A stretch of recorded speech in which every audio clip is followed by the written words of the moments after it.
साम्राज्य, सामान्यांचा असामान्य आवाज। डॉक्टर बाबासाहेब आंबेडकर यांच्या जीवनात त्यागमाता माता रमाईंचे मोठे योगदान आहे। धीर गंभीरपणे रमाई या बाबासाहेब आंबेडकर यांच्या जगण्याचा आधार बनल्या। संविधानाच्या पानापानात रमाईंच्या त्यागाचा गंध येतो, असे प्रतिपादन गांधीवादी विचारवंत ज्येष्ठ लेखिका माया बदनोरे यांनी केले।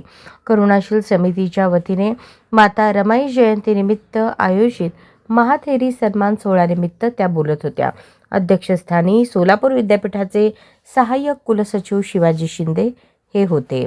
मंचावर निवृत्त प्राचार्य डॉक्टर नसीमा पठाण, करुणाशील समितीचे प्रमुख आशुतोष नाटकर, ज्येष्ठ आंबेडकरी विचारवंत प्राध्यापक MR कांबळे, प्राध्यापक नरेश बदनोरे, मारुती कटकदोंड, पद्माकर कुलकर्णी आदी उपस्थित होते। अध्यक्षीय मनोगतात रमाबाई आंबेडकर यांच्या जयंतीनिमित्ताने माता भगिनींचा माता महाथेरी यांच्या नावाने सन्मान होत आहे, ही अभिमानास्पद गोष्ट असल्याचे मत डॉक्टर शिवाजी शिंदे यांनी व्यक्त केले। यावेळी ज्येष्ठ समाजसेविका शेवंताताई मोरे, इंदुमती कांबळे, माजी महापौर अलका राठोड, कालम्मा मंडेपू, प्राध्यापक डॉक्टर आशा रोकडे कीर्तीकर, उपमुख्याध्यापिका डॉक्टर सुरैया सय्यद, ज्येष्ठ लेखिका संध्या धर्माधिकारी, ज्येष्ठ धम्म उपासिका धम्मरक्षिता कांबळे, मंगला बंगाळे, सुचित्रा थोरे, मनीषा माने यांचा सत्कार करण्यात आला।